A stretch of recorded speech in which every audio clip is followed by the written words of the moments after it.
Hi, I'm Tim. Welcome to the Watchbox, and thanks for logging on. If you love this watch, email me, tmosso@thewatchbox.com, your purchase and pricing email question line for buying this or any watch you see on any Watchbox platform. Please reach out to me directly. Email tmosso@thewatchbox.com for pricing. Today, we're discussing a 2018 limited edition of 2,000 pieces. This is the IWC Portofino Chronograph, edition 150 years. It is reference 3910-24, and it celebrates 150 years since the founding in Schaffhausen, Switzerland, of IWC by American watchmaker and entrepreneur F.A. Jones.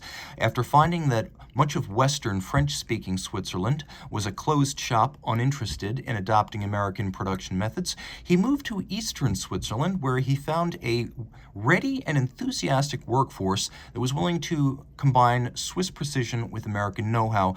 And this watch pays tribute to that era with its lovely lacquered dial designed to evoke a vintage pocket watch from the late 19th century. But at the same time, it pays tribute to the giant Portofino of 1984, a collaboration between IWC watchmaker Kurt Klaus and designer Hanno Bircher that was designed in its day to recapitulate IWC's commitment to mechanical watchmaking. And this is a chronograph adaptation of that original giant Portofino design. So the watch is 42 millimeters in stainless steel, 13.7 millimeters thick from lug tip to lug tip, 49.4 millimeters with a 20 millimeter spacing between the lugs.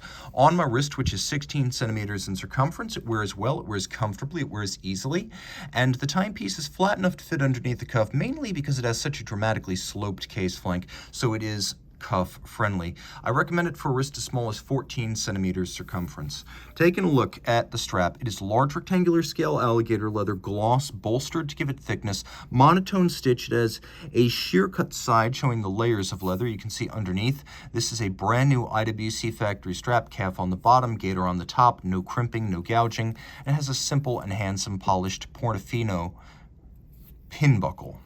Now, the case has the lugs that project straight out of a pocket watch-like central vessel. This, again, is a nod to the giant Portofino of 1984, but whereas that watch was 46 millimeters in diameter, this one's a more manageable 42. So the case is rounded, it's polished. The lugs look as though they were attached after the fact to a pocket watch, which was the idea with the original giant Portofino. It used an adapted pocket watch movement, so it was a nod to the heritage of that caliber. This is a nod to the heritage of the Portofino line. We have mushroom-shaped pump-style pushers that give you a very vintagey look, and an IWC branded crown, domed bezel, sapphire crystal, white lacquered dial.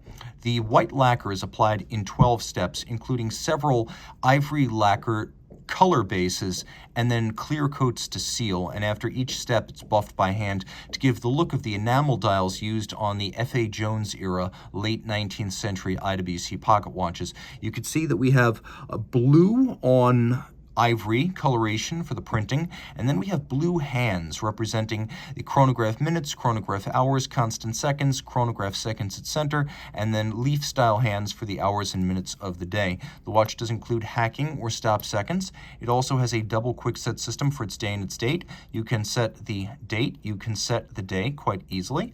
And on the reverse side, you can see there is a dedication, a nod to 150 years of IWC watchmaking. There is some marking on the back of the case, but it's invisible there.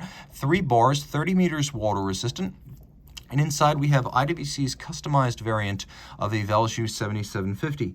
Unidirectional automatic winding with a 44-hour power reserve. It has the stop second. It has the double quick set. It beats away at 28,800 vibrations per hour. And pivoting on 25 joules, it includes a cam and oscillating pinion tandem for chronograph operation. IWC regulates these in-house to an exceptional standard, which is why they're great timekeepers, but also why the cam system feels so crisp, almost as though it were a column wheel, really world class. If you told me this were a column wheel with a solid case back, I would not be able to tell the difference. Now, the other advantage here, and this is a big one, is that 7750 architectures use an oscillating pinion rather than a conventional lateral clutch. So when you start an oscillating pinion chronograph, you press and hold for a second, and there's virtually no jump. You can see how smooth this starts up when I engage it. It's almost like a vertical clutch. The oscillating pinion, though a form of lateral clutch, creates much less play than a large driving wheel on a conventional lateral clutch. Reach out to Team Mosso at thewatchbox.com for purchase and pricing details.